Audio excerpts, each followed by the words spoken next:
My First Lie and How I Got Out of It by Mark Twain. As I understand it, what you desire is information about my first lie and how I got out of it. I was born in 1835. I am well along and my memory is not as good as it was. If you had asked about my first truth, it would have been easier for me and kinder of you, for I remember that fairly well. I remember it as if it were last week. The family think it was week before, but that is flattery and probably has a selfish project back of it. When a person has become seasoned by experience and has reached the age of 64, which is the age of discretion, he likes a family compliment as well as ever, but he does not lose his head over it as in the old innocent days. I do not remember my first lie. It is too far back. But I remember my second one very well. I was 9 days old at the time and had noticed that if a pin was sticking in me and I advertised it in the usual fashion, I was lovingly petted and coddled and pitied in a most agreeable way and got a ration between meals besides. It was human nature to want to get these riches, and I fell. I lied about the pin, advertising one when there wasn't any. You would have done it. George Washington did it. Anybody would have done it. During the first half of my life, I never knew a child that was able to rise above that temptation and keep from telling that lie. Up to 1867, all the civilized children that were ever born into the world were liars, including George. Then the safety pin came in and blocked the game. But is that reform worth anything? No, for it is reform by force and has no virtue in it. It merely stops that form of lying. It doesn't impair the disposition to lie by a shade. It is the cradle application of conversion by fire and sword, or of the temperance principle through prohibition. To return to that early lie. They found no pin, and they realized that another liar had been added to the world's supply. For by grace of a rare inspiration, a quite commonplace but seldom noticed fact was borne in upon their understandings, that almost all lies are acts, and speech has no part in them. Then, if they are examined a little further, they recognize that all people are liars from the cradle onwards, without exception, and that they begin to lie as soon as they wake in the morning, and keep it up without rest or refreshment until they go to sleep at night. If they arrived at that truth, it probably grieved them, did if they had been heedlessly and ignorantly educated by their books and teachers. For why should a person grieve over a thing which by the eternal law of his make he cannot help? He didn't invent the law. It is merely his business to obey it and keep still. Join the universal conspiracy and keep so still that he shall deceive his fellow conspirators into imagining that he doesn't know that the law exists. It is what we all do, we that know. I am speaking of the lie of silent assertion. We can tell it without saying a word, and we all do it, we that know. In the magnitude of its territorial spread, it is one of the most majestic lies that the civilizations make it their sacred and anxious care to guard and watch and propagate. For instance, it would not be possible for a humane and intelligent person to invent a rational excuse for slavery, yet you will remember that in the early days of the emancipation agitation in the North, the agitators got but small help or countenance from anyone. Argue and plead and pray as they might, they could not break the universal stillness that reigned, from pulpit and press all the way down to the bottom of society. The clammy stillness created and maintained by the lie of silent assertion. silent assertion that there wasn't anything going on in which humane and intelligent people were interested. From the beginning of the Dreyfus case to the end of it, all France, except a couple of dozen moral paladins, lay under the smother of the silent assertion lie that no wrong was being done to a persecuted and unoffending man. The like smother was over England lately. A good half of the population silently letting on that they were not aware that Mr. Chamberlain was trying to manufacture a war in South Africa and was willing to pay fancy prices for the materials. Now there we have instances of three prominent, ostensible civilizations working the silent assertion lie. Could one find other instances in the three countries? I think so. Not so very many, perhaps, but say 1 billion, just so as to keep within bounds. Are those countries working that kind of lie day in and day out in thousands and thousands of varieties without ever resting? Yes, we know that to be true. The universal conspiracy of the silent assertion lie is hard at work always and everywhere, and always in the interest of a stupidity or a sham, never in the interest of a thing fine or respectable. Is it the most timid and shabby of all lies? It seems to have the look of it. For ages and ages it has mutely labored in the interest of despotisms and aristocracies and chattel slaveries and military slaveries and religious slaveries and has kept them alive. Keeps them alive yet, here and there and yonder, all about the globe. And will go on keeping them alive until the silent assertion lie retires from business. The silent assertion that nothing is going on which fair and intelligent men are aware of, and are engaged by their duty to try to stop. What I am arriving at is this. When whole races and peoples conspire to propagate gigantic mute lies in the interests of tyrannies and shams, why should we care anything about the trifling lies told by individuals? Why should we try to make it appear that abstention from lying is a virtue? Why should we want to beguile ourselves in that way? Why should we, without shame, help the nation lie and then be ashamed to do a little lying on our own account? Why shouldn't we be honest and honorable and lie every time we get a chance? That is to say, why shouldn't we be consistent and either lie all the time or not at all? Why should we help the nation lie the whole day long and then object to telling one little individual private lie in our own interest to go to bed on? Just for the refreshment of it, I mean, and to take the rancid taste out of our mouth. Here in England, they have the oddest ways. They won't tell a spoken lie. Nothing can persuade them, except in a large moral interest like politics or religion, I mean. To tell a spoken lie to get even the poorest little personal advantage out of it is a thing which is impossible to them. They make me ashamed of myself sometimes, they are so bigoted. They will not even tell a lie for the fun of it. They will not tell it when it hasn't even a suggestion of damage or advantage in it for anyone. This has a restraining influence upon me in spite of reason, and I am always getting out of practice. Of course, they tell all sorts of little unspoken lies, just like anybody, but they don't notice it until their attention is called to it. They have got me so that sometimes I never tell a verbal lie now except in a modified form, and even in the modified form they don't approve of it. Still, that is as far as I can go in the interest of the growing friendly relations between the two countries. I must keep some of my self-respect and my health. I can live on a pretty low diet, but I can't get along on no sustenance at all. Of course, there are times when these people have to come out with a spoken lie, for that is a thing which happens to everybody once in a while, and would happen to the angels if they came down here much.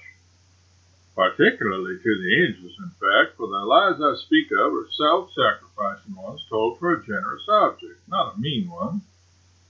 But even when these people tell a lie of that sort, it seems to scare them and unsettle their minds. It is a wonderful thing to see, and shows that they are all insane. In fact, it is a country which is full of the most interesting superstitions. I have an English friend of 25 years standing, and yesterday, when we were coming downtown on top of the bus, I happened to tell him a lie. A modified one, of course, a half-breed, a mulatto. I can't seem to tell any other kind now, the market is so flat.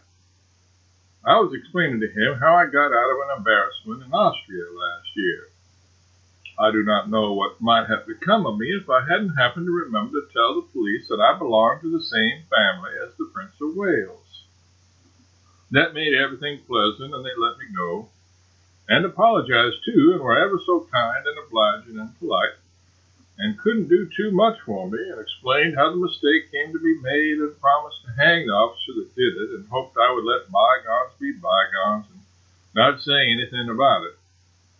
And I said they could depend on me. My friend said, austerely, "You call it a modified lie? Where's the modification?" I explained that it lay in the form of my statement to the police. I didn't say I belonged to the royal family. I only said I belonged to the same family as the prince, meaning the human family, of course. And if those people had had any penetration, they would have known it. I can't go around furnishing brains to the police. It is not to be expected. How did you feel after that performance? Well, of course, I was distressed to find that the police had misunderstood me, but as long as I had not told any lie, I knew there was no occasion to sit up nights and worry about it.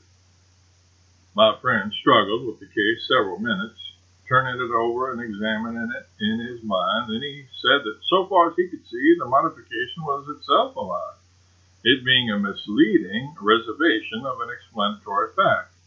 And so I had told 2 lies instead of only 1.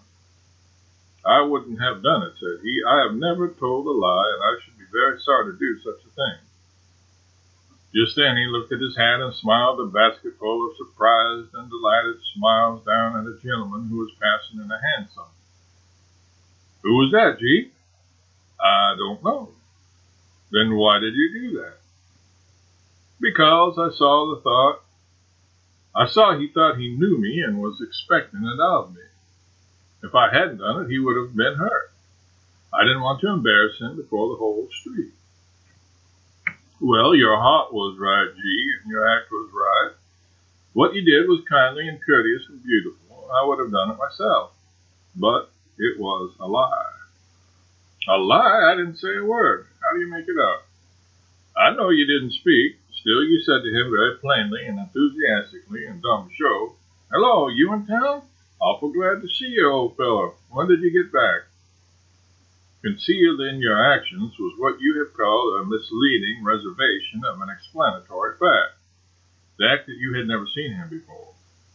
You expressed joy in encountering him, a lie, and you made that reservation, another lie. It was my pair over again. But don't be troubled, we all do it. 2 hours later, at dinner, when quite other matters were being discussed, he told how he happened along once just in the nick of time to do a great service for a family who were old friends of his. The head of it had suddenly died in circumstances and surroundings of a ruinously disgraceful character. If known, the facts would break the hearts of the innocent family and put upon them a load of unendurable shame. There was no help but in a giant lie, and he girded up his loins and told it.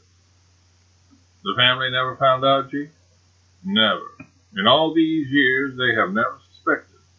They were proud of him and had always reason to be. They are proud of him yet, and to them his memory is sacred and stainless and beautiful. They had a narrow escape, G. Indeed they had. For the very next man that came along might have been one of these heartless and shameless truth-mongers. You have told the truth 1,000,000 times in your life, G, but that one golden lie atones for it all. Persevere. Some may think me not strict enough in my morals, but that position is hardly tenable. There are many kinds of lying which I do not approve. I do not like an injurious lie, except when it injures somebody else. And I do not like the lie of bravado, nor the lie of virtuous ecstasy. The latter was affected by Bryant, the former by Carlyle. Mr. Bryant said, "Truth crushed to earth will rise again." I have taken medals at 13 World's Fairs and may claim to be not without capacity, but I never told as big a one as that. Mr. Bryant was playing to the gallery. We all do it. Carlyle said in substance this, I do not remember the exact words: "This gospel is eternal, that a lie shall not live." I have a reverent affection for Carlyle's books and have read his Revolution 8 times. And so I prefer to think he was not entirely at himself when he told that one. To me, it is plain that he said it in a moment of excitement, when chasing Americans out of his backyard with brickbats. They used to go there and worship. At bottom, he was probably fond of it, but he was always able to conceal it. He kept bricks for them, but he was not a good shot. And it is matter of history that when he fired, they dodged and carried off the brick. For as a nation, we like relics, and so long as we get them, we do not much care what the reliquary thinks about it. I am quite sure that when he told that large one about a lie not being able to live, he had just missed an American and was overexcited. He told it about 30 years ago, but it is alive yet, alive and very healthy and hearty, and likely to outlive any fact in history. Carlyle was truthful when calm, but give him Americans enough and bricks enough, and he could have taken medals himself. As regards that time that George Washington told the truth, a word must be said, of course. It is the principal jewel in the crown of America, and it is but natural that we should work it for all it's worth, as Milton says in his Lay of the Last Minstrel. It was a timely and judicious truth, and I should have told it myself in the circumstances. But I should have stopped there. It was a stately truth, a lofty truth, a tower. And I think it was a mistake to go on and distract attention from its sublimity by building another tower alongside of it 14 times as high. I refer to his remark that he could not lie. I should have fed that to the Marines, or left it to Carlyle. It is just in his style. It would have taken a medal at any European fair, and would have got an honorable mention even at Chicago, if it had been saved up. But let it pass. The father of his country was excited. I have been in those circumstances, and I recollect. With the truth he told, I have no objection to offer, as already indicated. I think it was not premeditated, but an inspiration. With his fine military mind, he had probably arranged to let his brother Edward in for the cherry-tree results, but by an inspiration he saw his opportunity in time and took advantage of it. By telling the truth, he could astonish his father. His father would tell the neighbors would spread it, it would travel to all firesides. In the end, it would make him president, and not only that, but first president. He was a far-seeing boy and would be likely to think of these things. Therefore, to my mind, he stands justified for what he did, but not for the other tower. It was a mistake. Still, I don't know about that. Upon reflection, I think perhaps it wasn't. For indeed, it is that tower that makes the other one live. If he hadn't said, "I cannot tell a lie," there would have been no convulsion. That was the earthquake that rocked the planet. That is the kind of statement that lives forever, and a fact barnacled to it has a good chance to share its immortality. To sum up, on the whole, I am satisfied with things the way they are. There is a prejudice against the spoken lie, but not against any other. And by examination and mathematical computation, I find that the proportion of the spoken lie to the other varieties is as 1 to 22,894. Therefore, the spoken lie is of no consequence, and it is not worthwhile to go around fussing about it and trying to make believe that It is an important matter. The silent, colossal national lie that is the support and confederate of all the tyrannies and shams and inequalities and unfairnesses that afflict the peoples, that is the one to throw bricks and sermons at. But let us be judicious and let somebody else begin. And then, but I have wandered from my text. How did I get out of my second line? I think I got out with honor, but I cannot be sure, for it was a long time ago, and some of the details have faded out of my memory. I recollect that I was reversed and stretched across someone's knee, and that something happened, but I cannot now remember what it was. I think there was music, but it is all dim now and blurred by the lapse of time, and this may be only a senile fancy.